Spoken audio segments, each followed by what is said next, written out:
Hello to everyone, and thank you very much for listening to this presentation. Dobar dan svima u regionu I hvala vam puno što slušate ovo izlaganje. I want to start by thanking Tanja Topic of the Frederick Ebert Stiftung organization in Banja Luka for the invitation to present this short talk about the limits and possibilities of using monuments to promote reconciliation. My talk today will be organized into 3 parts, which are based on a research project that I've been conducting about monuments built in memory of civilian victims of the Second World War in Northwest Bosnia. In the first part, I want to take us back nearly 40 years to the summer and autumn of 1981 and tell you a story about 2 monuments that were unveiled in Northwest Bosnia that year. Second, I want to explain how these monuments, which were designed to promote the remembrance of the war, actually helped to physically enshrine silences about 2 of the war's most traumatic events in this part of Bosnia. Third, I'll offer some reflections about how such communist-created silences did not contribute to reconciliation, as well as how more recent forms of remembrance in this region have similar limitations when it comes to attaining that objective. I'll finish by suggesting that in order to increase the chances for reconciliation to take place, monuments that reinforce mutually existing myths, which have been built in the region since at least 1945, should be replaced by those that promote mutually coexisting truths. And to illustrate my position, I'll offer an imaginative sketch of what that might look like in one of the cases that I'll be discussing. But before we get to that subject, let's take a journey back to July 27th, 1981.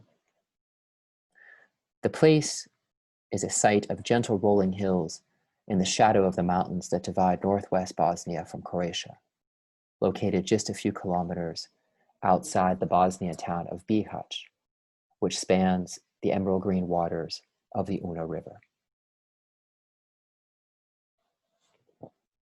On this hot summer day, thousands of people gathered at a place which locals called, and still call, Garavice, which is the site you see here in this photograph. Here's a view of the crowd that gathered at Garavice on July 27, 1981, as seen in a newspaper article in the local paper, Krajina. Those in the crowd had come to take part in the unveiling of a large monument in memory of what the communist authorities referred to as victims of fascist terror, or civilian victims of the Second World War in the region, which began in 1941 and lasted until 1945. During the late 1970s, the local communist authorities collected funds in order to construct a memorial on this site. The Belgrade architect, Bogdan Bogdanović, who designed the memorial at the former concentration camp of Jasenovac, as well as many others, was selected by the local authorities in Bihać to design the monument at Garavice. It was to be situated on top of a hill and would be composed of a series of 15 towering abstract stone structures that would represent women. For Bogdanović, the choice of the female figure was a way of injecting an element of hope and a sense of rebirth into the memorial. In his words, quote, "I chose the woman as a symbol of life," end quote. The female figures were to be positioned in such a way that they appeared to be watching over the rest of the site, which was to be, quote, "a great field of victims," end quote. Standing high on the hill, they were to act as a bridge between the dark days of the war and the light of the future. This is a photograph of the site while it was still under construction. And here is a photo of what the sculptures looked like during one of my many research trips in the region. The monument's emphasis on the future rather than the past was made most evident by a plaque, which was placed at the entrance to a path that would lead visitors upward toward the abstract female figures. Here is a photograph of that plaque. For those who do not read the local language, the inscription reads as, "Life is stronger than death. Justice is stronger than crimes. Love is stronger than hatred." The opening of the memorial park at Garavice was planned to coincide with July 27th, 1981, the day which marked the 40th anniversary of the communist-led insurgency in the region. The main speaker at the ceremony was Hamdia Pozderac, who at the time was a member of the Central Committee of the League of Communists of Yugoslavia and the most influential political personality from the region. In his speech, he explained what the authorities wished to communicate through the memorial park.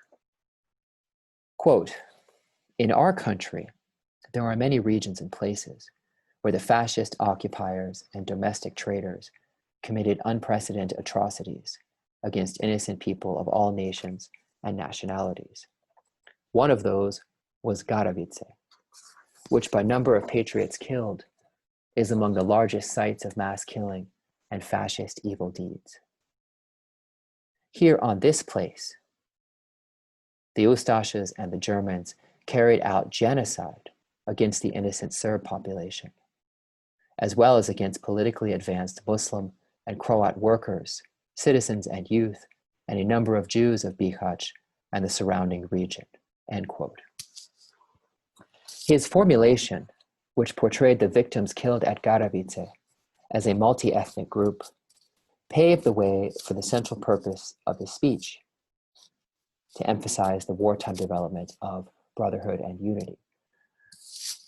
In his words, quote, "The idea of brotherhood and unity and full national equality became the foundation of our national liberation struggle and an essential component of the strategy of the Communist Party in the Socialist Revolution. It was, as Tito emphasized, one of the main sources of our strength and the guarantee of our victories." The essential message here was that people of all national backgrounds were killed, yet the mass killings helped to compel them to join together to fight against and ultimately defeat those who sought to destroy others on the basis of their nationality. Just over 3 months later, on November 3rd, 1981, another monument was unveiled in this same region of Bosnia. It was built in a small town called Kulen-Vakufu, which, like Bihać, straddles the emerald green waters of the Una River and is located 50 kilometers south of that city. Here is a picture of Kulen-Vakufu that I took during one of my research trips there over the past years. At 1 p.m. on November 3rd, 1981, several hundred people assembled at the site of the newly constructed monument, which was located immediately next to the town's primary school. And soon the unveiling ceremony began. This day was the culmination of several years of work by local partisans, or communist war veterans, who had founded a council for building the monuments in Kulen-Vakufu in 1978.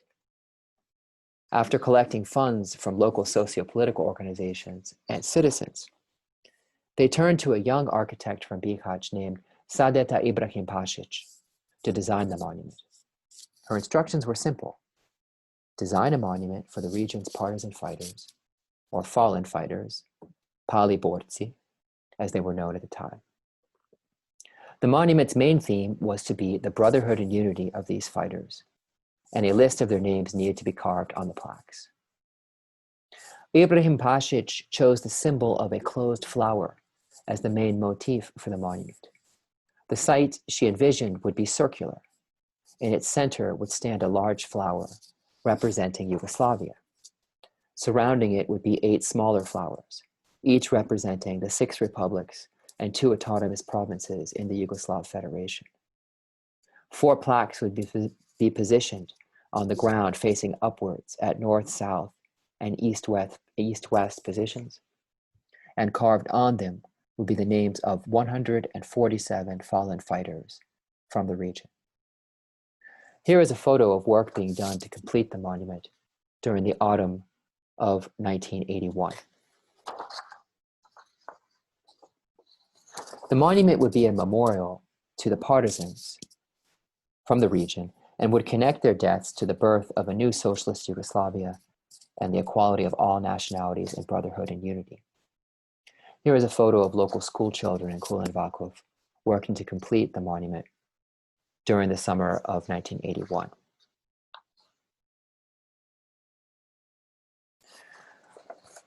At 1 p.m. on November 3rd, 1981, a group of partisan veterans from the region, dressed in suits and ties, stood in the front row of the crowd opposite a podium, which was positioned next to the monument. They held wreaths. Many relatives of the partisans whose names were carved on the 4 plaques were present. The region's cultural artistic society was dressed in folk costumes, and a number of them held hands and began to dance the kolo, the circular dance spinning around the monument. Others sang songs. Young men and teenagers climbed onto rooftops of nearby houses to get a better view. Here is a photo of how the ceremony looked that day in Kulen-Vakufu. Among those who gave speeches was a retired general in the Yugoslav People's Army whose name was Hajro Kulenović, who was originally from the region. In his speech, he stressed the contribution of the people of Kulen-Vakufu and its neighboring villages to the People's Liberation War. They had answered the call of Tito and the Communist Party to join the battle for liberation. Quote, "They wrote with their blood the most celebrated pages of our history and forged the greatest legacy of our revolution, the brotherhood and unity of our nations and nationalities." End quote. In one sense, the construction of the monuments at Garavice and in Kulen-Vakufu in 1981 were simply another reflection of the massive effort by various groups in Yugoslavia to publicly memorialize aspects of the war, which the Communist Party felt younger generations needed to know and remember. Already by 1961, more than 14,000 monuments had been built across the country, or an average of nearly 7 per day, every day, since 1947, which was the year when partisan veteran organizations were established and began engaging in such work. By 1981, the number of memorials had grown exponentially beyond that already enormous figure. To many, both at that time and perhaps today, the memory of the Second World War seemed to be everywhere, and so the monuments at Garavice and in Kulen-Vakufu may appear to be nothing exceptional. But what was striking about so many of these monuments was not just their number and overwhelming presence. It was also the deafening silences that they physically enshrined about various indigestible aspects of the war's intercommunal violence. We can look again at the monuments at Garavice and in Kulen-Vakufu and ask, what aspects of the war's violence did these sites of memory help to silence? During the late spring and summer of 1941, Garavice was not, in fact, a place where all supposed nations and nationalities had been killed, which is what the 1981 monument sought to suggest. Garavice was a place where local ustashas in Bihać, under the direction of Ljubomir Kvaternik, had carried out the killing of thousands of victims because they considered them to be Serbs. Others of different ethnic and political categories were killed at this site, but it was primarily a site where people of one perceived nationality, that is Serbian, were killed on a mass scale. Less than a decade after these killings took place, local citizens built a small monument at Garavice. While it lacked artistic content, this modest monument came much closer to capturing the historical truth of what took place in 1941 than what the local communist authorities built in 1981. Here is a picture of that monument. and here is a photo of the plaque on it. The monument's inscription, which cannot be easily seen in this photograph, reads as follows. Quote, "The people of the region and town of Bihać build this monument as a lasting memory of the 12,000 innocent Serbs who were brutally murdered by the Ustaša evildoers from June until October 1941. End quote. The number of 12,000 victims was almost certainly a significant exaggeration. Like the number of 700,000 victims at Jasenovac, this figure materialized in the first years after the war without any documentation. At Garovice, some preliminary work was done during the early 1950s to exhume the remains of the victims killed there, which would have helped determine a more accurate figure. But this work was halted soon after it began due to a lack of funds. Regardless of the exaggerated nature of the proposed number of victims, the documentation produced by the Regional Commission for Investigating War Crimes suggests that the number of those killed by local Ustašas at Garovice was indeed in the thousands. And they were killed because the Ustašas in Bihać wanted to cleanse the region of everything they defined as Serbian. Given the nature of the violence at Garovice during 1941, the monument built there in 1981 silenced the specifically ethnicized dimension of the killings. Instead, it helped to construct a myth about how people of all national categories were victims at this site. In the case of the monument built in Kulen-Vakufu, the silences that it propagated were even more striking. They can be best appreciated when we examine this photograph, which was taken on the day the monument was unveiled. The speaker at the podium is Nikola Karanović, a retired general in the Yugoslav People's Army. He was a local commander of insurgents in the Kulen-Vakufu region, many of whom eventually became partisans. He was also a commander of a group of fighters who, along with many others, attacked a column of men, women, and children on September 6, 1941. Nearly all of those in the column were Muslims from Kulen-Vakufu and its surrounding villages, and they were attempting to flee to Bihać. They left their region after about 110 local Ustašas had carried out waves of massacres earlier in the summer against their Orthodox neighbors, which resulted in hundreds of deaths.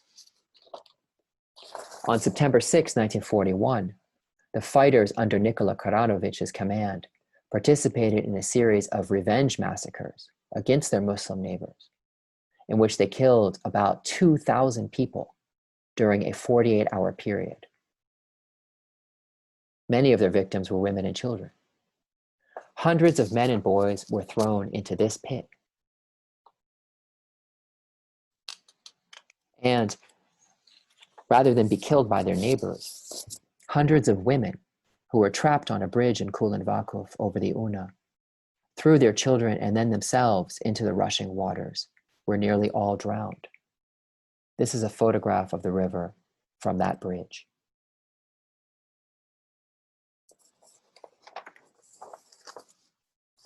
Yet on November 3rd, 1981, when the monument in Kulen-Vakufu was unveiled, General Karanović did not mention this shocking violence during the summer of 1941, which was by far the most significant wartime event in the region. Instead, he only spoke of the 147 fallen partisan fighters and their contribution to building brotherhood and unity. Watching and listening to him that day in the crowd were survivors of these massacres and their children, but they stood in silence. None of them mentioned the traumatic history they had been living with since 1941. As such, rather than promote the remembrance of cataclysmic local wartime events, the monument in Kulen-Vakufu helped to enshrine silence about the traumatic history of intercommunal killing in this small town on the Una River. These silences that the monuments at Garovice and Kulen-Vakufu helped to enshrine certainly did not promote reconciliation. which can be defined as the act of restoring harmony or friendly relations. The local communist authorities, like those throughout Yugoslavia, were not interested in using monuments to deal with difficult histories of intercommunal violence, nor were the monuments they built to be used to promote reconciliation in communities torn apart by such violence. As Viet Thanh Nguyen has written in his study of Vietnam and the memory of the war in that country, quote, "All wars are fought twice, the first time on the battlefield, the second time in memory," end quote. One could say something similar about intercommunal violence, which is first perpetrated in people's homes and communities, and then frequently a second time in the struggle to remember or to silence what took place. In Yugoslavia, the communist authorities sought to use monuments in their struggle to promote a self-serving vision of the intercommunal violence of 1941 to 1945. This meant that the only elements from the violent past that could be memorialized were those that could help the communists promote their political agenda, which included the critical importance of brotherhood and unity and the heroism of partisan fighters. The memories that threatened this vision of the violent past had to be silenced. One can easily understand why the communists would take this approach. Pointing out the politics that underpinned their monument building is not meant to judge them harshly. It is merely to help discern what their monument sought to accomplish. But such an approach cannot be considered as a just form of memory, and as such, it certainly could not form the basis for any kind of substantive and lasting reconciliation. A just memory, as Nguyen has written, must be based on recalling one's own past as well as that of others.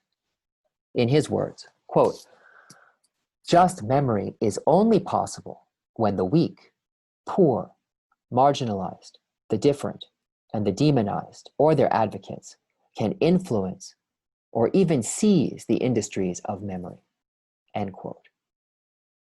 Recalling one's own traumatic past and that of others is no easy task.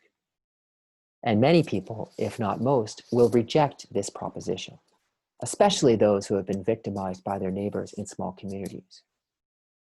But reconciliation can only take place through recognition of our common humanity, which means that our point of departure must be to accept and embrace that in each one of us, drawing here once again on Nguyen, the quote, "human inhabits the inhuman," end quote. Before I finish, I want to invite you to join me in imagining how the present day monument landscape might change in one of the cases that I've been discussing if we were to try and apply the ideas of a just memory. The objective in doing so would be to try and move away from using monuments to promote mutually exclusive myths and toward using them to make space for mutually coexisting truths. Let's turn our attention once again to the town of Kulen-Vakufu. After the end of the most recent war in Bosnia and Herzegovina, a group of local residents in Kulen-Vakufu decided to remove the monument to the fallen partisans that had been built in 1981. They felt that it honored the memory of individuals who had killed members of their families and neighbors, and so they brought in construction tools and heavy machinery and razed that site to the ground. A home for orphan children has since been built on that location. For years, the town was without any monument in memory of those killed during 1941 and 1945, as well as during 1992 to 1995. In the summer of 2004, a group of local residents gathered at the bridge where the women threw their children and then themselves to their deaths. They recalled a version of what took place in September 1941, and then they unveiled a plaque which was bolted to the rock hillside. Here is a photo of it. The inscription reads, "On this bridge in September 1941, insurgent units committed genocide against the Bosniaks of the Ljutoć Valley, and the bridge was destroyed by Chetniks in 1995. The words on this plaque constituted the first public memorial about one part of the mass killings that took place in Kulen-Vakufu in 1941, and as such, they broke the public silence about that violence, at least when it came to the building of monuments. Yet while this monument broke the silence about part of what took place in 1941, it simultaneously created new silences. Specifically, this monument suggests that the only violence worth remembering from that year concerns what happened to one specific group, the emphasis on which does not do justice to the historical record. In creating such a silence, this contemporary monument is similar to what was built in 1981. And just like that monument, the current monument is a poor basis on which to try and cultivate not only reconciliation, but even a general sense of historical truth about what took place in this corner of Bosnia in 1941. In pursuit of trying to sketch out what a more just form of memory that terrible year in this region might look like through the building of monuments, I want to finish by inviting you to join me in imagining a different landscape of memory. This would be one that is built in such a way to help avoid creating silences by employing the notion that we must not only recall our own traumatic memory, but also those of others, that we must remember not in black and white, but in shades of interconnected gray. So, if we imagine that we are now standing on the bridge in Kulen-Vakufu, looking at this plaque, we could now turn our heads to the right. There, just beyond the bridge, we would see a house and a cafe, which are visible in this photograph. This is the house where in the spring and summer of 1941 lived a man named Miroslav Matijevich. He was the leader of the local Ustašas in Kulen-Vakufu, and he was responsible for recruiting 110 other men from that town and several nearby Muslim and Catholic villages to join him in persecuting their Orthodox neighbors. Together, they robbed and killed as many as 700 people. Their violence set off a rebellion in this region, and some who joined sought revenge against all those who had attacked them. The violence of these insurgents culminated with the killing of about 2,000 people in Kulen-Vakufu in early September. Those killings cannot be explained without also recalling men like Miroslav Matijevich. And so the house we see here could have a monument on it to remind us how the region's violence actually began in 1941. If we were to turn back to the bridge and walk across it toward the plaque, we would emerge onto a winding road, which snakes to the left and then to the right, as you can see in this photo. After no more than 200 meters of walking, we would arrive to this place, which is the old police station in Kulen-Vakufu.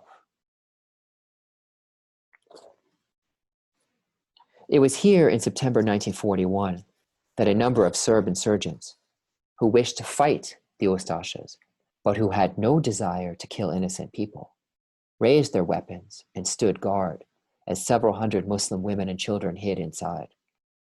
Other insurgents demanded that those guarding the women and children leave so that they could enter this building and kill them.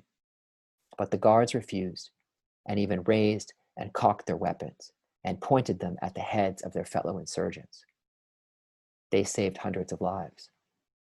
A monument could be built here to remind us that ethnic categories do not determine human behavior, and that some people who were among the insurgents took great risks across the lines of ethnicity to save their neighbors.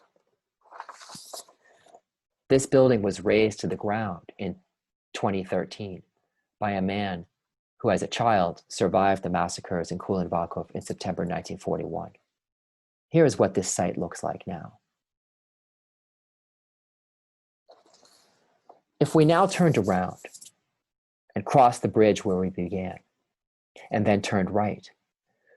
We could walk about a kilometer to the center of Kulen-Vakufu, where we would see a white mosque with its minaret reaching for the sky.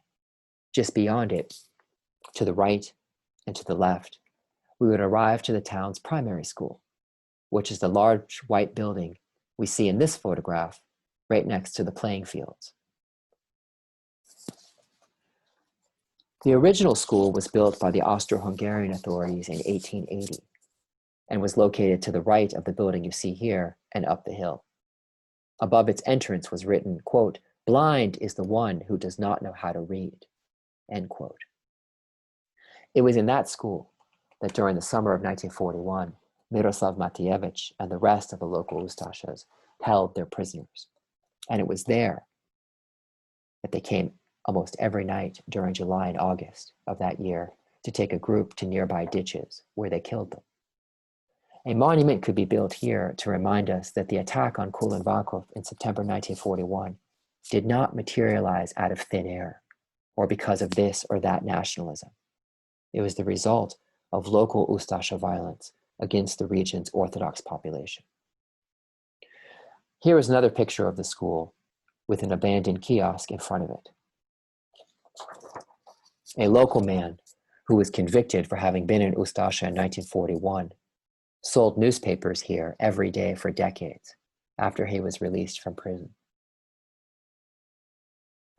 If we continued walking along the road here and began climbing a dirt road upwards, we would soon arrive to a wooded area.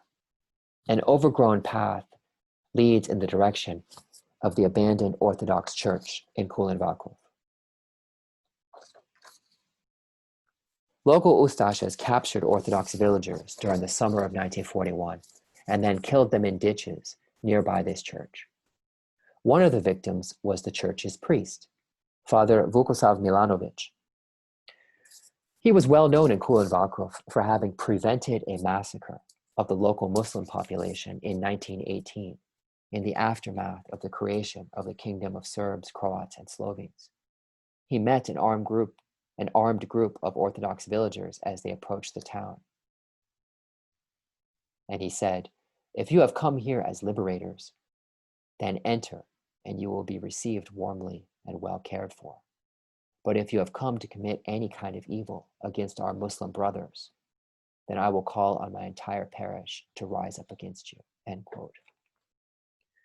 A monument could be built here to remind us, once again, that the local violence did not begin in September 1941 with the insurgent massacres. It first swept hundreds of Orthodox villagers to their deaths, which is what led to those massacres in September 1941. And this monument could remind us that among the Orthodox victims were people like Father Milanovic, who had spent their lives working for and taking risks to protect interethnic coexistence. From the site of the abandoned Orthodox church, we can gaze down on Kulen-Vakufu, where we can see the town's houses. During the summer of 1941, many people living in the town took great risks to protect their Orthodox neighbors. They ran to their villages and warned people to flee to the forests when they knew that the town's Ustashas were planning an attack. And a number of people took the step of hiding survivors of massacres in their homes, sometimes for as long as several months. Thanks to these people, 59 of the town's 106 Orthodox residents survived the violence of 1941. Monuments could be built in the town in memory of those who chose to save their neighbors. Imagining this different kind of memorial landscape can help us reflect about what use monuments can have in the aftermath of intercommunal violence. And specifically, this imaginary landscape suggests that new ways of thinking about the violent past can emerge when we try to build monuments that promote mutually coexisting truths, and when we try to practice a just form of memory in which we recall not only our important memories, but also those of others. Doing so narrows the space available for silences and myths, both of which make reconciliation less likely in communities torn apart by the trauma of intercommunal violence. Of course, it's unlikely that any of these imaginary monuments will ever be built. For those who have suffered at the hands of their neighbors, it is often less painful to live in a world of myths and black and white categories. This approach is entirely understandable and should be respected, but it will not lead to reconciliation.